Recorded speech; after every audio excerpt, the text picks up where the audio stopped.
Yeah, and I'll talk about it.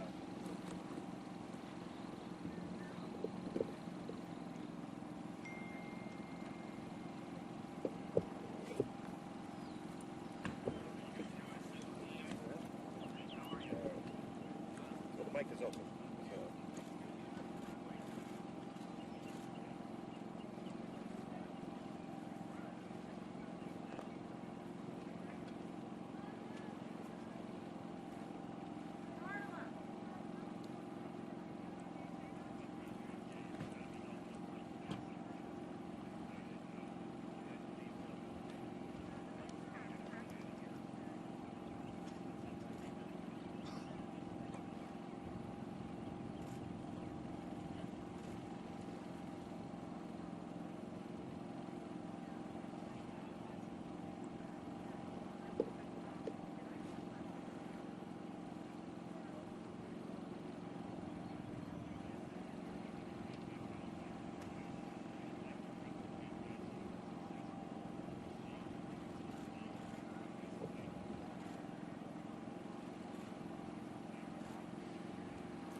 Well, good morning. It's always great to be in the villages. We really love this community here, a lot of great people.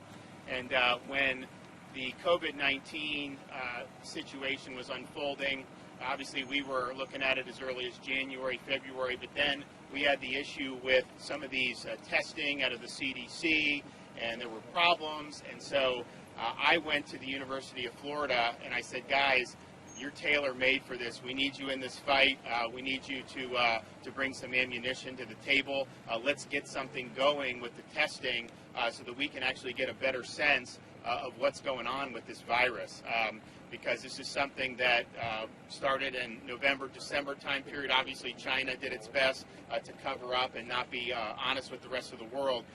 So there's a lot that people are learning every day. And the more data and facts that we can apply to this, the better I think the measures will be to protect people. And in the absence of facts, I think people are forced to kind of go on assumptions and this and that. And those assumptions may be wrong. So the more facts we get in, the better. And so what the villages and UF Shands are doing is partnering up to do this testing site.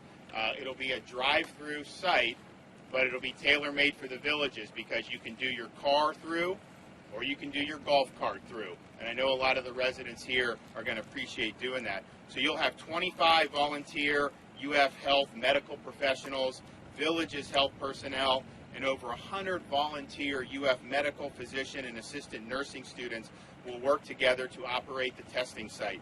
The good thing about this, you go to ufhealthcovid.com and you can make an appointment and come through the site. So that's ufhealthcovid.com. And so when you do the appointment process, there'll be a pre-screening. You'll be assessed for symptoms, travel, exposure history, and then if you meet criteria, tested, and you could be further evaluated on site. However, I think the neat thing about this is when we're testing people, you're typically looking for symptoms. Initially, the CDC said, well, if you've been in one of these countries, you test. Then they said if you got certain respiratory. Now it's kind of, look, if a doctor says you have symptoms, particularly if you're 65, you test. And so it's good that that's been broadened. This will broaden that even more because if you do not meet even broad screening criteria to have your sample clinically tested, you can still elect to have your sample tested by a separate UF-developed test for COVID. And so that will go into research to be able to determine how prevalent COVID-19 is among asymptomatic individuals. And we don't really know that for sure. Some people think, you really don't spread it until you start to show some symptoms. Other people think, people that don't even know they have it are probably the ones that are spreading it. So this will help give us some data on that. And I really applaud them being able to do that, because that's going to be some of the most valuable information that we can have. So the staff's going to take 2,000 samples this week, 400 per day, Monday through Friday. It'll be 9 a.m. to 1 p.m. And then the staff's going to reassess the hours of operation, amount of testing at the end of the week based on available supplies. But both the clinical and research tests are going to be performed at the University of Florida's lab, and results will be delivered in 24 hours. And you don't have to live in the villages to get tested. But I want to thank UF, because we had the issues with the different labs. When this all started, every sample that was taken in the state of Florida had to be sent to the Center for Disease Control in Atlanta. And that was a very cumbersome process. A lot of times you didn't even get results for a week. Then we were able to have certified our 3 state laboratories. But then since then, it's been liberalized, so we can take advantage of these resources at places like the University of Florida, and that's a big help. It's a force multiplier. So this site is adding to a lot of sites that are being successfully run across the state of Florida. It's been a top priority to expand access to testing for people. This past weekend, or actually last Friday, I had the Florida National Guard partner with Broward Memorial in Broward County, which is one of the places where we have the most spread, to do a drive-through testing site. And we were hoping to be able to process 200 to 300 people a day, and wanted to try to do that. Well, I'm happy to report on day 1, they ended up processing 745 samples. Day 2, they did 701 samples, and then yesterday they did 558 samples. And so that is open 7 days a week, and we really appreciate the Guard. We appreciate Memorial Healthcare in Broward County. We also have sites that are being supported by our federal partners. These are federally supported, state managed, and locally executed. And all 3 provide testing for individuals who have the symptoms and are in the advanced ages, and all first responders and healthcare workers that have direct contact with patients regardless of the presence of symptoms. So yesterday we were in Miami at Hard Rock Stadium, kind of unveiling what was going to be done, but the beta test was to let all the first responders and healthcare workers go through, so they were able to take samples from 713 first responders or healthcare workers in kind of a soft opening. Now they're open and they're doing good stuff. So that is the City of Miami, the County of Miami-Dade, Florida National Guard, everyone coming together to work on these key issues. We also had a similar site that's federally supported in Jacksonville at the Jacksonville Jaguars Stadium. Day 1 was 288 samples. Day 2 was 141 samples. They could have processed more. The traffic was actually pretty light. Maybe that's a sign that there's not as many symptoms in Northeast Florida. Let's hope that. But that's going to continue to be open and look to process as many tests as we can. And again, that's the City of Jacksonville, Jacksonville Sheriff's Office, Jacksonville Fire and Rescue, working with the County Health Department and doing really a good job. So I salute them for that. And then another site is going to be opening on Wednesday in Orange County at the Orange County Convention Center. It's going to be a similar setup to what we have in Hard Rock Stadium in Miami and in the Jag Stadium in Jacksonville. So there'll be more information put out about that, but we obviously want to expand access to testing for people in Central Florida. And I will say that if you look, as we've seen more infections, we've seen huge increase in testing from what we were doing just a week ago. Part of that is because of our efforts here, but a lot of that is because, the hospitals are testing more. There's more access to different types of labs, and so people across the state are doing that. We've been working with hospital systems all across the state to do it, so I want to thank them for all the work that they've done. When we put the executive order to stop the elective surgeries, everyone was on board with that. We're trying to preserve as much personal protective equipment as possible for our healthcare employees, and so all the hospitals get it. We have a situation in Florida where our occupancy, our available beds is actually in good shape. We obviously are planning for contingencies, but part of that is because they've really managed this well, and they're looking to see what happens, and they want to be able to handle what happens.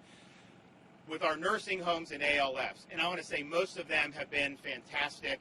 Once we started to get more information on this virus early on, you started to get data out of these other countries. It was pretty clear that the people that were most likely to suffer hospitalization or fatalities were people who were elderly and or had serious underlying medical conditions, and obviously if you had both, you were in a real danger category for it. And so once that happened, we knew our nursing homes and ALFs, the residents there, needed to be protective. So we issued very stringent requirements about access to those facilities. Center for Medicaid Services, they followed a few days later and did something similar. Across the state, most of the folks are really working diligently. They're taking temperatures. They're asking where you've been. They're making sure if you have any type of symptom, you are not allowed near any of the residents. We did have one problem facility in Broward County, and we've got a lot of people on site there policing that. It's sad that it would come to that because you think you would want to do all you could to protect the residents, but that is something that is very, very important.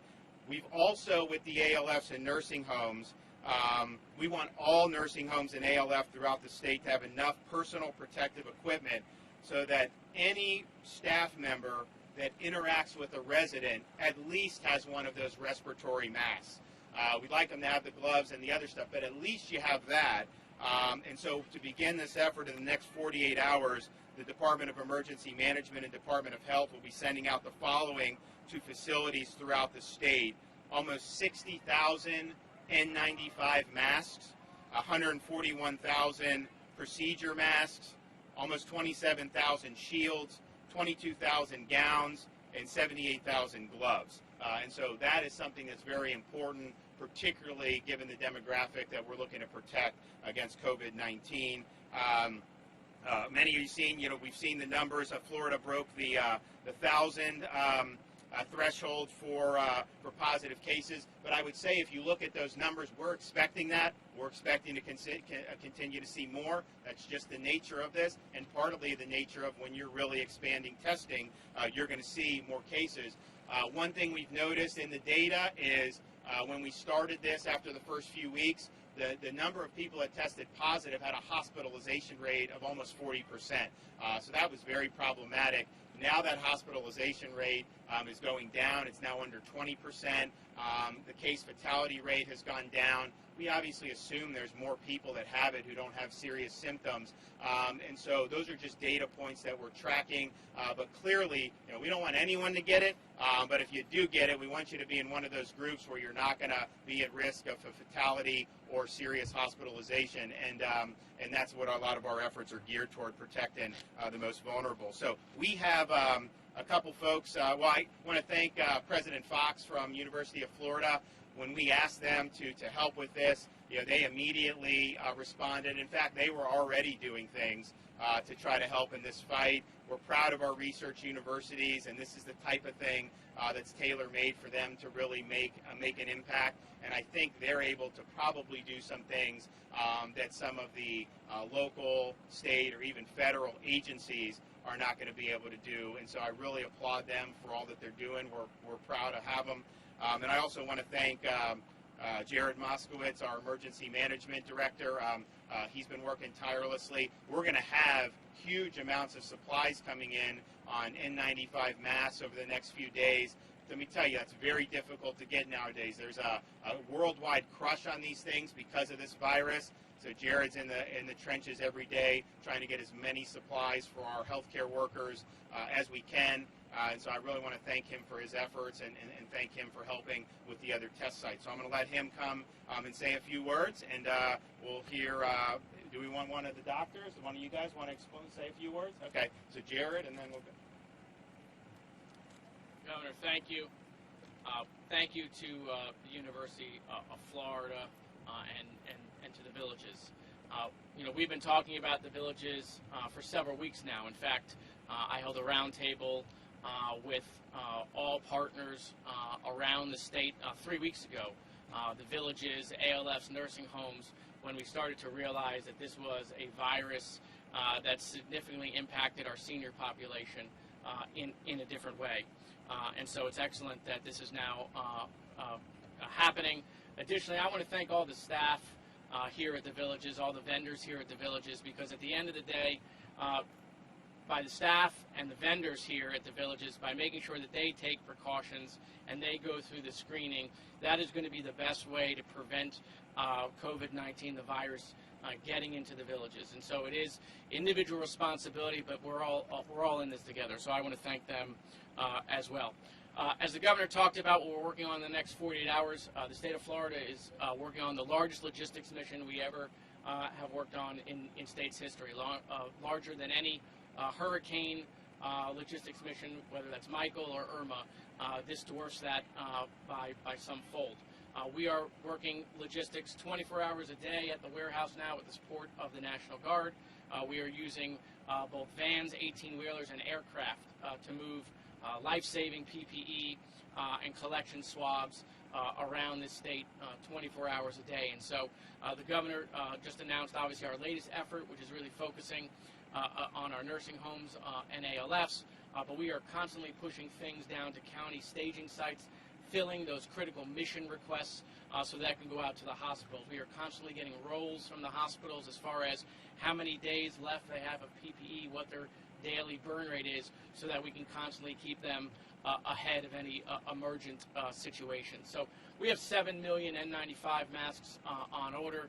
I expect to see the largest shipment of that come in on the 21st with the first million. We have 5 million procedural masks on order. Those are coming in several hundred thousands. We got about 400,000 in yesterday. I expect the first million, one big order coming in also on the 28th. And so we are turning the page on PPE, so that is good news for the state of Florida. We are also working with vendors on ventilators and the federal government to make sure that we have the required number of ventilators that could possibly need to be used in the state of Florida. So we have started pre-positioning a lot of those ventilators across the state, and we are receiving ventilators literally off the assembly line directly from the manufacturers, as well as getting ventilators pushed to us from the federal government. So we thank our federal partners for their help with that. We have field hospitals that we've deployed all over the state of Florida. One is on its way to Dade County, one is on its way to Jacksonville. One actually is not too far from the villages that's already pre-staged, and then one is in Broward County, which is actually being assembled as we speak and should be up and running in the next couple of days. Right now we don't see a need for folks to be going to a field hospital, but we want to have that up and running. And so we're helping to operate those with over 300 nurses that we have on contracts, as well as our 300 medics in the National Guard. And so I want to thank the National Guard and the General for all of their efforts. Listen, this is a virus that, significantly impacts our seniors who are in their golden years in a dramatic way. And so, while it doesn't seem fair to them that this is happening, and a lot of the rules and regulations and guidance that is being put out may seem to be without compassion, it's with compassion, which is why the governor is putting those guidance and those requirements in place.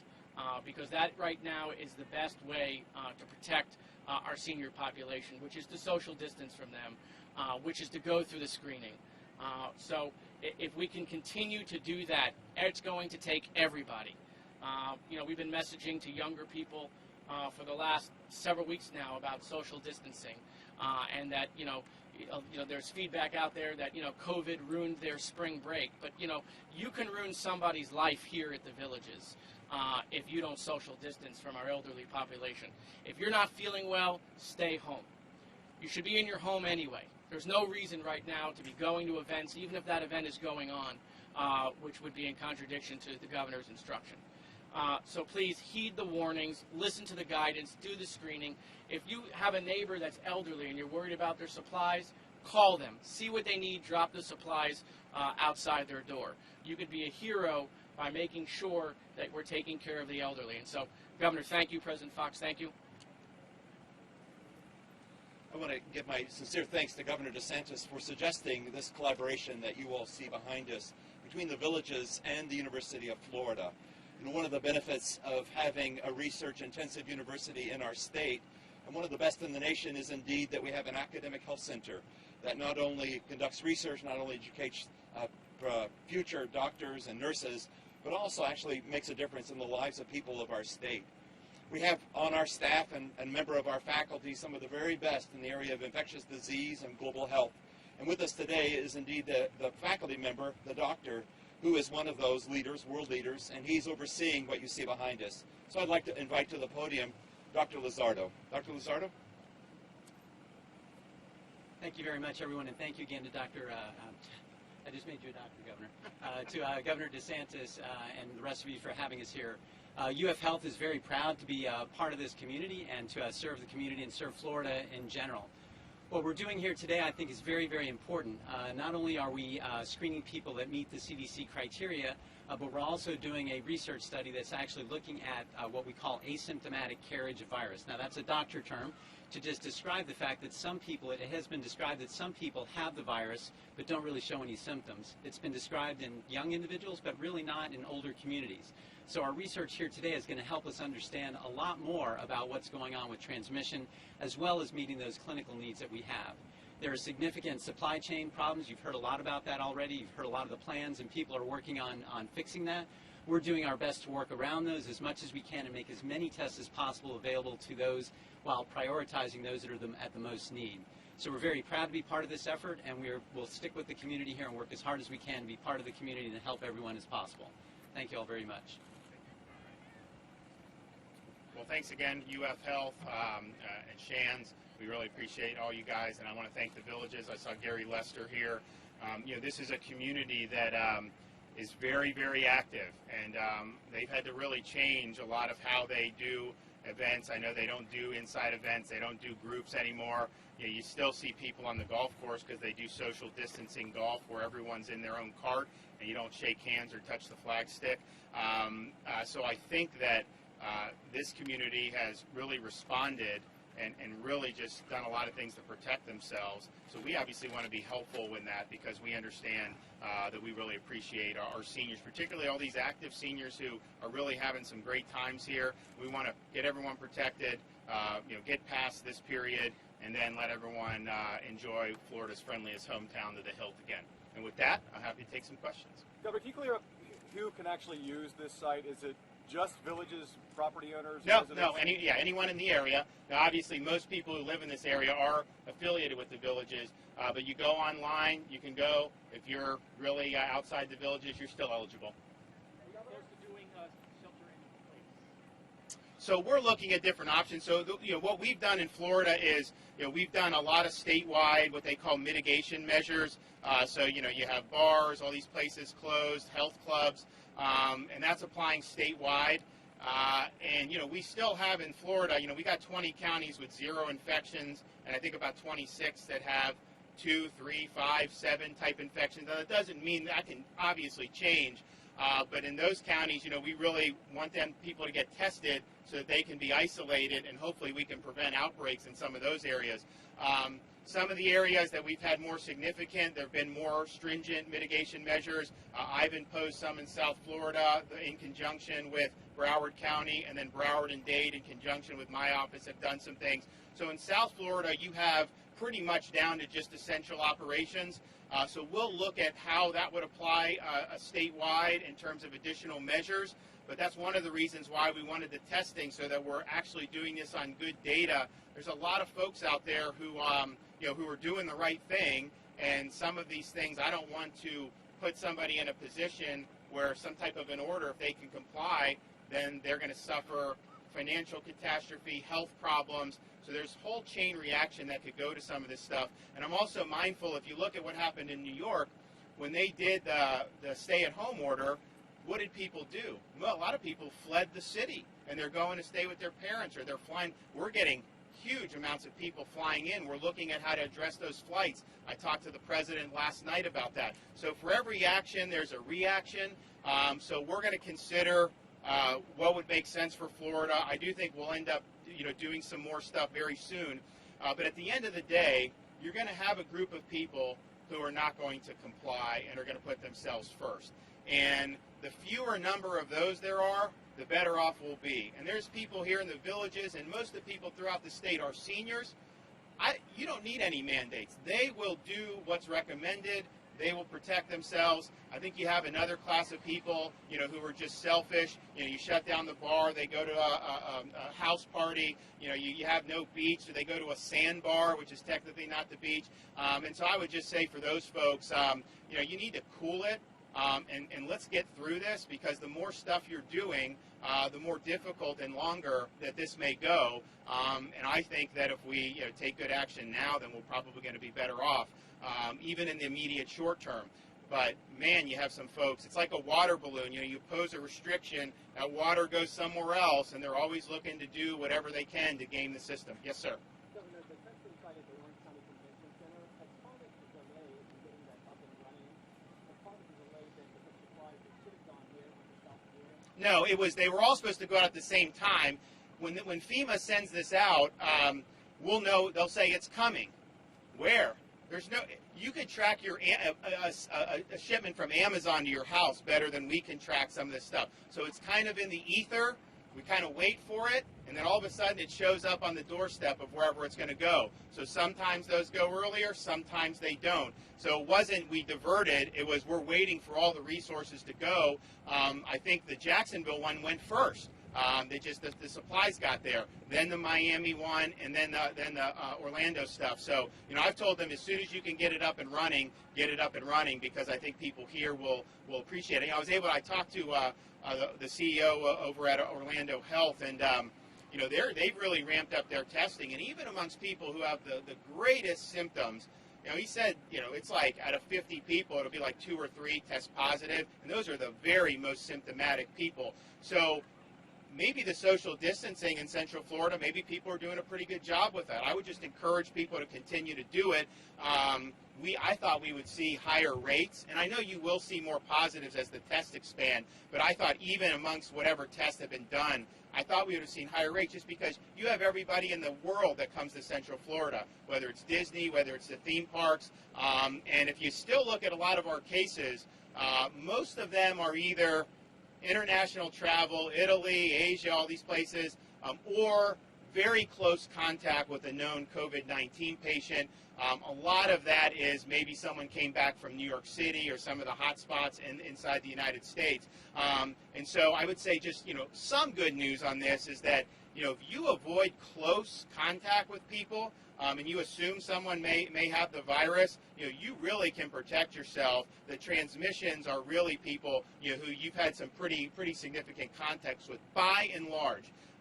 So we just want people to be able to protect themselves as best they can. Governor, sorry to break back here. I'm curious if you could explain what is going on with the research study here, and maybe Dr. Luzardo can expand on that, and explain if this is unique to the country, what you're doing at this location. Well, the doctor can correct me if I'm wrong, and I do want to make clear, I am not a doctor, and no one should fear doing this thing, that I'm going to have my hands on it. It's going to be done with professionals. I think it is unique in the country because, what happened on this stuff is the way the test was done, there just wasn't enough out in the country. There's still not now, but we've really seen a lot of innovation. We've got research laboratories online. We've got a lot of private labs throughout the state of Florida. Hospitals have gotten their labs up and running to be able to handle this. So people have responded, and as there's been more availability to test, and man, we would like to have way more resources on that. Jared's ordered so much stuff. We're clawing for everything we can get. But it's given a little window here to say, okay, we know that if someone is in a certain age group, has certain symptoms, come in, test, we kind of get a sense of where that is in the community. But what about a step beyond that? Maybe someone that would never go in to the doctor who may be in this age group. Maybe they carry very light symptoms or maybe no symptoms at all. Can we detect this amongst that population? And so that is a very, very significant thing to understand, because if you're in a situation where the elderly would only be contagious once they show symptoms, that would change how you approach it. If you have asymptomatic elderly, well, obviously a place like the Villages, they're going to look at that and say, oh man, then we've really got to be careful about what we're doing. So I think it is unique, and I think that I'm really glad to have University of Florida partnering with this. Another thing we're looking at doing, we have our Surgeon General looking at, is trying to do some sentinel testing to try to get a sense of the broader population, how much this is circulating. I mean, you'll hear people throw out numbers about modeling and this or that. And look, none of us really know. Some of it seems a little extreme to me. But if we could go and get some representative samples from people that may have very minimal symptoms or even no symptoms and see if we can detect this in the overall population, then again, that helps our efforts at mitigation. And it allows us to know, how do you need to do this social separation. And plus, we're in a situation where, some of these measures, are not going to be sustainable for months and months. It's just not going to happen. And so that will allow us to, I think, really target it. So we're working on doing that in one of the population centers throughout Florida. If we had unlimited collection swabs, that would have been started already. But obviously, we want to make sure we have enough collection swabs for people who do have symptoms and very well may be ill with this.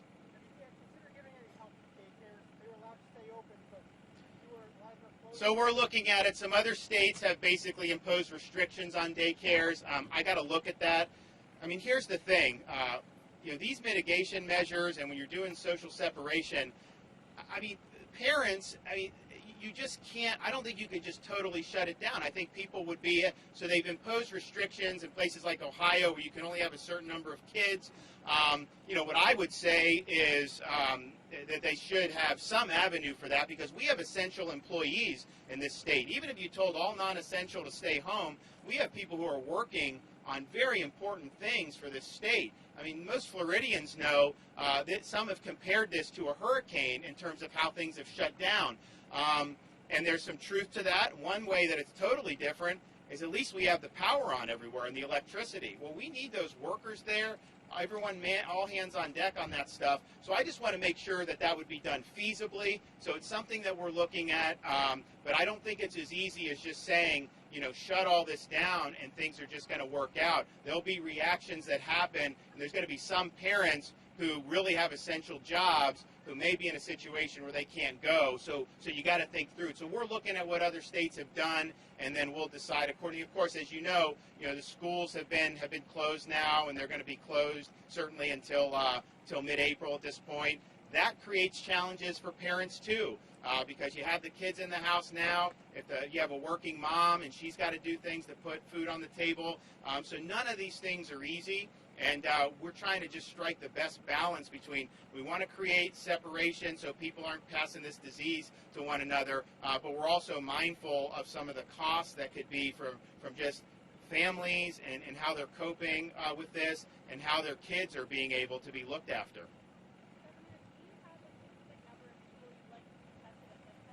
Yeah, so what we have here, and look, we would do as many as we could in terms of samples if we had unlimited supplies, but we're doing 2,000, and we're going to have a fraction of that will be, I think a fraction of that is for the clinical or the research?